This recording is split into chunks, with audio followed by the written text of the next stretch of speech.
السلام عليكم ورحمة الله. الحمد لله رب العالمين. الصلاة والسلام على رسول الله وعلى آله وصحبه أجمعين. أما بعد. നമുക്കെല്ലാം അറിയാവുന്ന പോലെ 2025-26 നേടി ഖുർആൻ വെളിച്ചം അന്താരാഷ്ട്ര പഠന പദ്ധതിയുടെ പഠനവും അതിനുശേഷമുള്ള പരീക്ഷയും ഇവിടെ നടന്നു. അതിന്റെ മാർക്കുകൾ എല്ലാവർക്കും ലഭിച്ചു. അതിനുള്ള സമ്മാനദാനവും അതിനോടനുബന്ധിച്ച് നമ്മൾ എല്ലാ വർഷവും നടത്തി വരുന്ന ഒരു കുടുംബ സംഗമവും അതെല്ലാം നമ്മളിപ്പോൾ ഉള്ളത്. വളരെ സന്തോഷകരമായിട്ടുള്ള ഒരു അവസരമാണ്. ഇതിൽ അധ്യക്ഷത വഹിക്കാൻ സാധിച്ചതിൽ ഞാൻ അധികം സന്തുഷ്ടനാണ്. നമുക്കറിയാം, ഈ ഒരു പഠന പദ്ധതി ഇവിടെ ചങ്ങനാശ്ശേരിയിൽ നല്ല രീതിയിലാണ് നടന്നുകൊണ്ടിരിക്കുന്നത്. നമുക്കിപ്പോ മൊത്തത്തിൽ കേരളത്തിൽ KM യൂണിറ്റിലെല്ലാം നടത്തുന്ന ഈ പരിപാടിയുടെ മൊത്തത്തിലുള്ള ഒരു മെറിറ്റ് വെച്ച് നോക്കിയാൽ ചങ്ങനാശ്ശേരി നല്ല രീതിയിൽ തന്നെ നടക്കുന്നുണ്ടെന്ന് നോക്കാം. അതിനുള്ള പ്രധാന കാരണവും നമുക്കറിയാം. നമ്മുടെ ഫസൽ സാഹിബാണ്. നമ്മുടെ ചങ്ങനാശ്ശേരി യൂണിറ്റിന്റെ നെടുന്തൂണായിട്ടുള്ള അദ്ദേഹത്തിന്റെ കഠിന പ്രയത്നം ഒന്നുകൊണ്ട് മാത്രമാണ് ഈ പരിപാടി ഇത്രയും നല്ല രീതിയിൽ ഇവിടെ നടക്കുന്നതും ഇതുപോലുള്ളൊരു സംഗമം സാധിക്കുന്നതുമില്ല. നമുക്കറിയാം, പല യൂണിറ്റിലും ഇങ്ങനെ ഒരു പരിപാടി ഇല്ല. സമ്മാനദാനം അങ്ങനെ ഒരു ഇതില്ല. മാർക്ക് ലിസ്റ്റ് പരീക്ഷ കഴിയും, മാർക്ക് പറയും എന്നുള്ളതല്ലാതെ ആ മാർക്ക് നേടിയതിന്റെ അടിസ്ഥാനത്തിലൊരു സമ്മാനദാനം മറ്റേ ഉള്ളതായിട്ട് അറിയില്ല. അപ്പൊ അദ്ദേഹം അതിനുവേണ്ടി എടുത്ത ആ പ്രയത്നം, അല്ലെങ്കിൽ ആ ബാക്കിയുള്ളവർ കൂടെ അതിന് ഒരു അവസരം എനിക്ക് വേണം, സമ്മാനം അല്ലെങ്കിൽ ഒന്നാം സ്ഥാനത്ത് എത്തണം എന്നുള്ളൊരു രീതിയിലേക്ക് പോകണം എന്നുള്ള രീതിയിൽ മത്സരിപ്പിച്ച് ഓരോരുത്തരെയും നിർബന്ധിച്ചാണ് അദ്ദേഹം അത് ചെയ്തുകൊണ്ടിരിക്കുന്നത്. നമുക്കെല്ലാം അറിയാതാണ്. അദ്ദേഹത്തിന്റെ ആ പ്രയത്നം അള്ളാഹു ഈ ലോകത്തും പരലോകത്തും ഒരു സ്വാലിഹായ അമലാക്കി സ്വീകരിക്കട്ടെ. ഖുർആൻ ഒരു മനുഷ്യൻ, ഒരു മുസ്ലിമിനെ സംബന്ധിച്ചിടത്തോളം അതിന്റെ പ്രസക്തി എന്താണെന്ന് പ്രത്യേകം നമ്മൾ പറഞ്ഞു കൊടുക്കേണ്ട കാര്യമില്ല. അള്ളാഹു സൂറത്തുൽ ഹഷർ 59-ാം അധ്യായം 18-ാമത്തെ വചനത്തിലൂടെ പറയുന്നു, യാ അയ്യുഹല്ലദീന ആമനൂ ഇത്തഖുല്ലാഹ് വൽതൻദുർ നഫ്സും മാ ഖദ്ദമത് ലിഗദ്. അള്ളാഹു പറയാണ്, സത്യവിശ്വാസികളെ, നിങ്ങൾ ഓരോ ആത്മാവും നിങ്ങൾ എന്താണ് സമ്പാദിച്ചിരിക്കുന്നത് എന്ന് ഓരോ ആത്മാവും നോക്കിക്കൊള്ളട്ടെ, അതിന്റെ കണക്കെടുത്തുകൊള്ളട്ടെ. അള്ളാഹു നിങ്ങൾ ചെയ്യുന്ന എല്ലാ കാര്യത്തെപ്പറ്റിയും സൂക്ഷ്മമായി അറിയുന്നവരാണ്. നമ്മൾ ഒരു യാത്രയിലാണ്, നമ്മൾ സ്വർഗത്തിലേക്കുള്ള ഒരു പാതയിലാണ്. നമുക്കെല്ലാം അറിയാവുന്ന പോലെ ആദവും ഹവ്വയും നമ്മുടെ മാതാപിതാക്കൾ അവർ സ്വർഗത്തിലായിരുന്നു.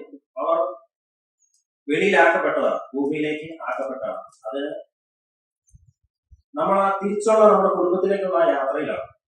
ആ യാത്രയിൽ നമുക്ക് തടസ്സം വരാത്ത രീതിയിൽ, ആ യാത്ര സുഗമമാക്കുന്ന രീതിയിലുള്ള എല്ലാ കാര്യങ്ങളും ഖുർആനിൽ നമുക്ക് അല്ലാഹു പഠിപ്പിച്ചു തന്നിട്ടുണ്ടെന്നുള്ളതാണ് പ്രധാനമായിട്ട് നമുക്ക് മനസ്സിലാക്കാം.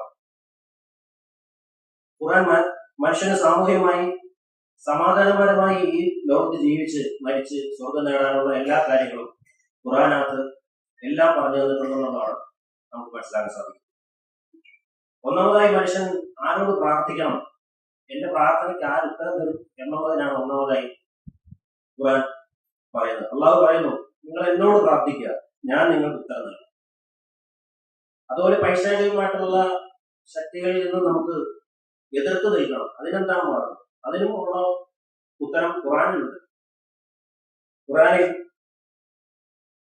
സൂറത്തുൽ മുഅ്മിനൂൻ 23-ാമത്തെ അധ്യായം 97-98 വചനങ്ങൾ, റബ്ബി അഊദു ബിക മിൻ ഹമസാത്തി ശയാത്തീൻ വഅഊദു ബിക റബ്ബി അൻ യഹ്ദുറൂൻ എന്നുള്ള ഒരു പ്രാർത്ഥന നമ്മൾ പഠിപ്പിക്കുന്നു.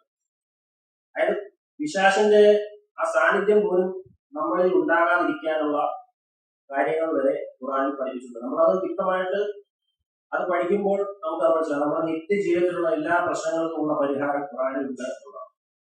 നമുക്കറിയാം, ഏറ്റവും കൂടുതൽ മനുഷ്യൻ പ്രയാസപ്പെടുന്ന ഒരു ജോലി അല്ലെങ്കിൽ അങ്ങനെയുള്ള കാര്യങ്ങൾക്ക് വേണ്ടിയാണ്.